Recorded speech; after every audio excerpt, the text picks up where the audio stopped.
Book 2, Chapter 1.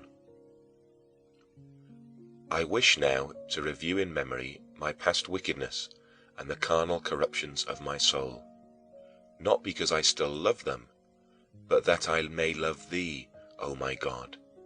For love of thy love I do this, recalling in the bitterness of self-examination my wicked ways, that thou mayst grow sweet to me, thou sweetness without deception, thou sweetness happy and assured. Thus thou mayest gather me up out of those fragments in which I was torn to pieces, while I turned away from thee, O unity, and lost myself among the many. For as I became a youth, I longed to be satisfied with worldly things, and I dared to grow wild in a succession of various and shadowy loves. My form wasted away, and I became corrupt in thy eyes. Yet I was still pleasing to my own eyes, and eager to please the eyes of men. Chapter 2. But what was it that delighted me save to love and to be loved? Still, I did not keep the moderate way of the love of mind to mind, the bright path of friendship. Instead, the mists of passion steamed up out of the puddly concupiscence of the flesh and the hot imagination of puberty, and they so obscured and overcast my heart that I was unable to distinguish pure affection from unholy desire. Both boiled confusedly within me, and dragged my unstable youth down over the cliffs of unchaste desires and plunged me into a gulf of infamy. Thy anger had come upon me, and I knew it not. I had been defeated by the clanking of the chains of my mortality, the punishment for my soul's pride, and I wandered farther from thee, and thou didst permit me to do so. I was tossed to and fro, and wasted, and poured out, and I boiled over in my fornications. And yet thou didst hold thy peace, O my tardy joy. Thou didst still hold thy peace, and I wandered still farther from thee into more and yet more barren fields of sorrow, in proud dejection and restless lassitude. If only there had been someone to regulate my disorder, and turn to my profit the fleeting beauties of the things around me, and to fix a bound to their sweetness, so that the tides of my youth might have spent themselves upon the shore of marriage. Then they might have been tranquilized and satisfied with having children, as thy law prescribes, O Lord, O thou who dost form the offspring of our death, and art able also with a tender hand to blunt the thorns which were excluded from thy paradise. For thy omnipotence is not far from us, even when we are far from thee. Now on the other hand, I might have given more vigilant heed to the voice from the clouds. Nevertheless, such shall have trouble in the flesh, but I spare you. And it is good for a man not to touch a woman. And he that is unmarried cares for the things that belong to the Lord, how he may please the Lord, but he that is married cares for the things that are of the world, how he may please his wife. I should have listened more attentively to these words, and, thus having been made a eunuch for the kingdom of heaven's sake, I would have, with greater happiness, expected thy embraces. But, fool that I was, I foamed in my wickedness as the sea, and, forsaking thee, followed the rushing of my own tide, and burst out of all thy bounds. But I did not escape thy scourges, for what mortal can do so? Thou wast always by me, mercifully angry, and flavoring all my unlawful pleasures with bitter discontent, in order that I might seek pleasures free from discontent. But where could I find such pleasure save in thee, O Lord? Save in thee, who dost teach us by sorrow, who woundest us to heal us, and dost kill us that we may not die apart from thee. Where was I, and how far was I exiled from the delights of thy house in that 16th year of the age of my flesh, when the madness of lust held full sway in me, that madness which grants indulgence to human shamelessness, even though it is forbidden by thy laws, and I gave myself entirely to it. Meanwhile, my family took no care to save me from ruin by marriage, for their sole care was that I should learn how to make a powerful speech and become a persuasive orator. Chapter 3. Now, in that year my studies were interrupted. I had come back from Medora, a neighboring city where I had gone to study grammar and rhetoric, and the money for a further term at Carthage was being got together for me. This project was more a matter of my father's ambition than of his means, for he was only a poor citizen of Tagaste. To whom am I narrating all this? Not to thee, O my God, but to my own kind in thy presence, to that small part of the human race who may chance to come upon these writings. And to what end? That I and all who read them may understand what depth there are from which we are to cry unto thee. For what is more surely heard in thy ear than a confessing heart and a faithful life? Who did not extol and praise my father because he went quite beyond his means to supply his son with the necessary expenses for a far journey in the interest of his education? For many far richer citizens did not do so much for their children. Still, this same father troubled himself not at all as to how I was progressing toward thee, nor how chaste I was, just so long as I was skillful in speaking, no matter how barren I was to thy tillage, O God, who art the one true and good Lord of my heart, which is thy field. During that 16th year of my age, I lived with my parents, having a holiday from school for a time. This idleness imposed upon me by my parents' straitened finances. The thorn bushes of lust drew rank about my head, and there was no hand to root them out. Indeed, when my father saw me one day at the baths and perceived that I was becoming a man and was showing the signs of adolescence, he joyfully told my mother about it as if already looking forward to grandchildren, rejoicing in that sort of inebriation in which the world so often forgets thee, its creator, and falls in love with thy creature instead of thee. The inebriation of that invisible wine of a perverted will which turns and bows down to infamy. But in my mother's breast thou hast already begun to build thy temple and the foundation of thy holy habitation, whereas my father was only a catechumen, and that but recently. She was, therefore, startled with a holy fear and trembling, for though I had not yet been baptized, she feared those crooked ways in which they walk who turn their backs to thee and not their faces. Woe is me! Do I dare affirm that thou didst hold thy peace, O my God, while I wandered farther from thee? Didst thou really then hold thy peace? Then whose words were they but thine, which by my mother, thy faithful handmaid, thou didst pour into my ears?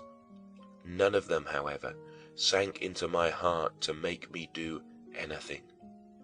She deplored, and, as I remember, warned me privately with great solicitude not to commit fornication, but above all things never to defile another man's wife.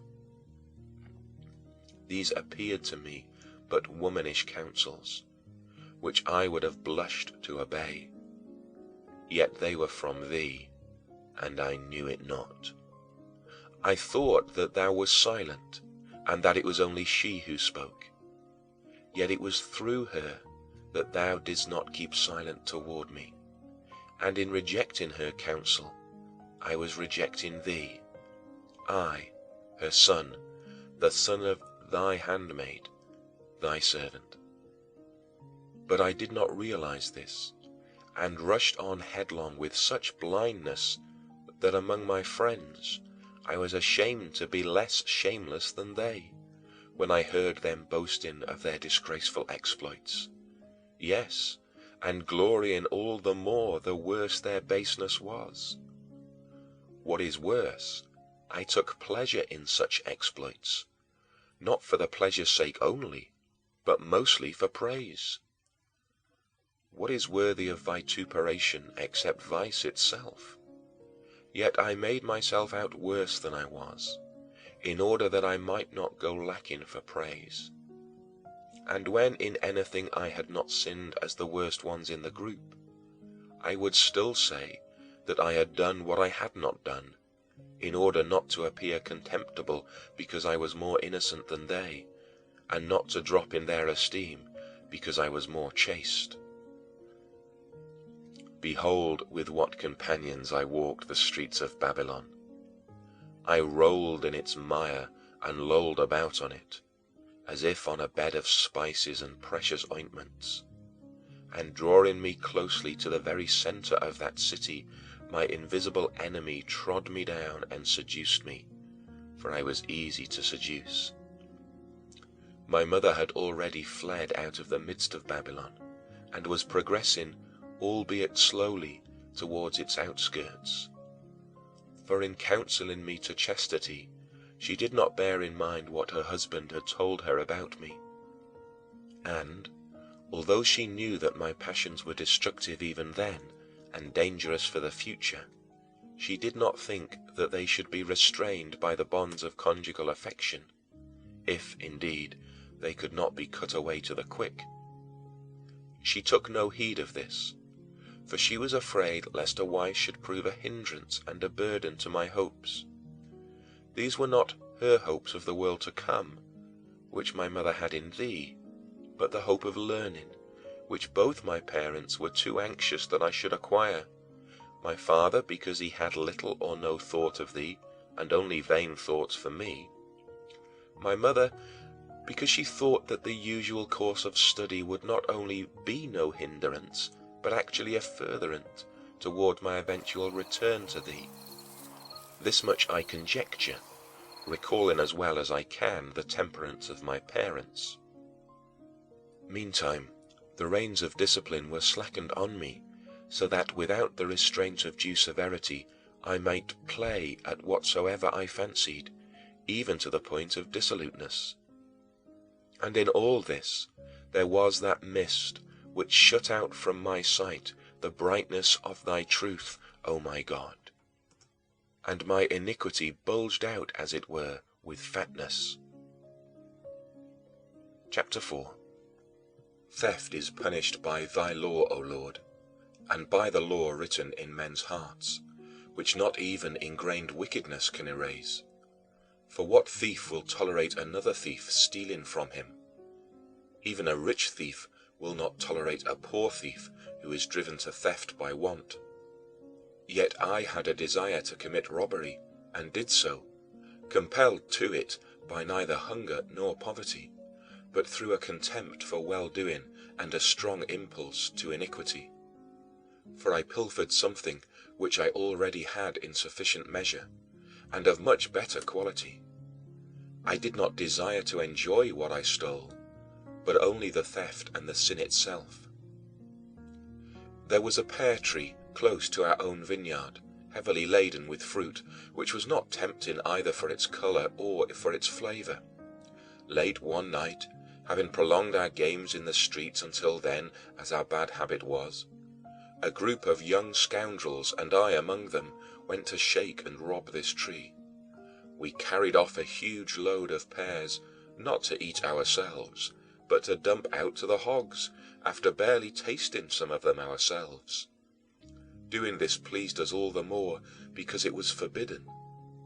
Such was my heart, O God, such was my heart, which thou didst pity even in that bottomless pit. Behold, now let my heart confess to thee what it was seeking there, when I was being gratuitously wanton, having no inducement to evil but the evil itself, it was foul, and I loved it. I loved my own undoing. I loved my error, not that for which I erred, but the error itself.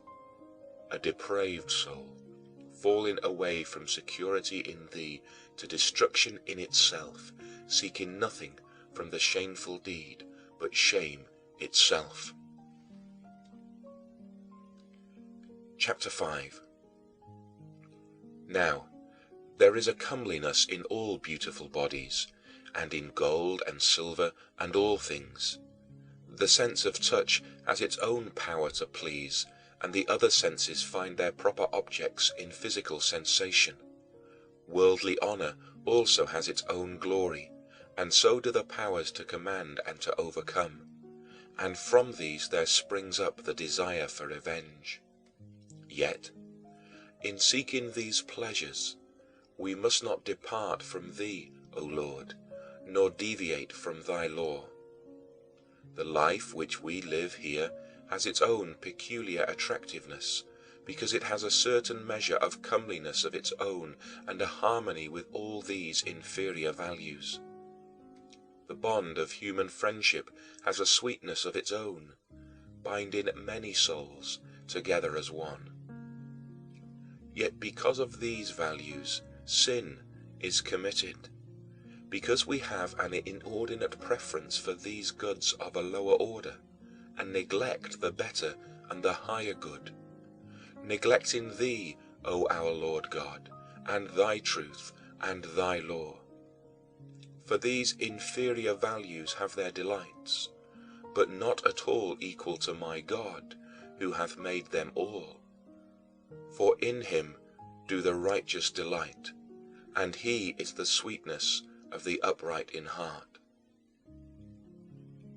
When, therefore, we inquire why a crime was committed, we do not accept the explanation unless it appears that there was the desire to obtain some of those values which we designate inferior, or else a fear of losing them. For truly they are beautiful and comely, though in comparison with the superior and celestial goods they are abject and contemptible. A man has murdered another man. What was his motive?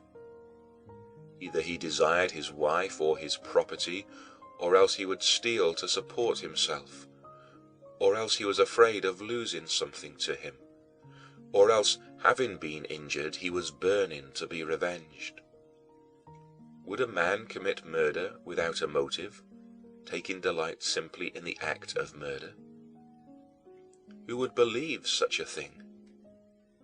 Even for that savage and brutal man of whom it was said that he was gratuitously wicked and cruel, there is still a motive assigned to his deeds. Lest through idleness, he says, hand or heart should grow inactive. And to what purpose? Why, even this, that, having once got possession of the city through his practice of his wicked ways, he might gain honors, empire, and wealth, and thus be exempt from the fear of the laws and from financial difficulties in supplying the needs of his family, and from the consciousness of his own wickedness. So it seems that even Catiline himself loved not his own villainies, but something else, and it was this that gave him the motive for his crimes. Chapter 6. What was it in you, O theft of mine, that I, poor wretch, doted on, you deed of darkness, in that 16th year of my age? Beautiful you were not, for you were a theft. But are you anything at all, so that I could analyze the case with you? Those pears that we stole were fair to the sight, because they were thy creation, O beauty beyond compare, O creator of all, O thou good God, God the highest good, and my true good. Those pears were truly pleasant to the sight, but it was not for them that my miserable soul lusted, for I had an abundance of better pears. I stole those simply that I might steal, for having stolen them, I threw them away. My sole gratification in them was my own sin, which I was pleased to enjoy, for if any one of those pears entered my mouth, the only good flavor it had was my sin in eating it. And now, O Lord my God, I ask what it was in that theft of mine that caused me such delight. For behold, it had no beauty of its own, certainly not the source of beauty that exists in justice and wisdom, nor such as is in the mind, memory senses, and the animal life of man, nor yet the kind that is the glory and beauty of the stars in their courses, nor the beauty of the earth, nor the sea teeming with spawning life, replacing in birth that which dies and decays. Indeed, it did not have that false and shadowy beauty which attends the deceptions of vice.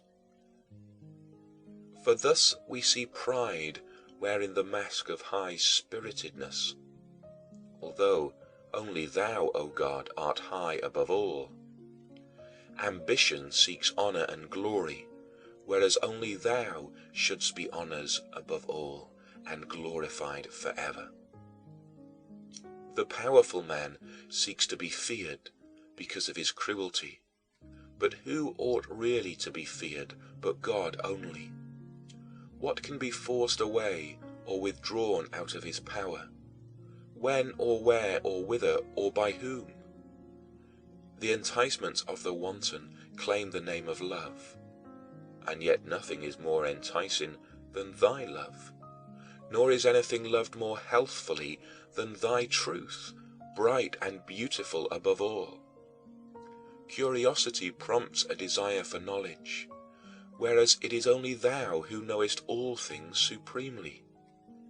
Indeed, ignorance and foolishness themselves go masked under the names of simplicity and innocence, yet there is no being that has true simplicity like thine, and none is innocent as thou art. Thus, it is that by a sinner's own deeds he is himself harmed. Human sloth pretends to long for rest, but what sure rest is there save in the Lord? Luxury would fain be called plenty and abundance, but thou art the fullness and unfailing abundance of unfading joy. Prodigality presents a show of liberality, but thou art the most lavish giver of all good things. Covetousness desires to possess much, but thou art already the possessor of all things. Envy contends that its aim is for excellence, but what is so excellent as thou? Anger seeks revenge, but who avenges more justly than thou? Fear recoils at the unfamiliar and the sudden changes which threaten things beloved, and is wary for its own security. But what can happen that is unfamiliar or sudden to thee? Or who can deprive thee of what thou lovest? Where, really, is there unshaken security, save with thee? Grief languishes for things lost in which desire had taken delight, because it wills to have nothing taken from it, just as nothing can be taken from thee. Thus, the soul commits fornication when she is turned from thee, and seeks apart from thee what she cannot find pure and untainted until she returns to thee. All things thus imitate thee, but pervertedly, when they separate themselves far from thee and raise themselves up against thee.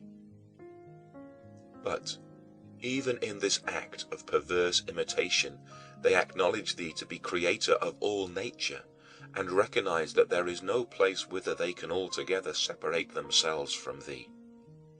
What was it then that I loved in that theft?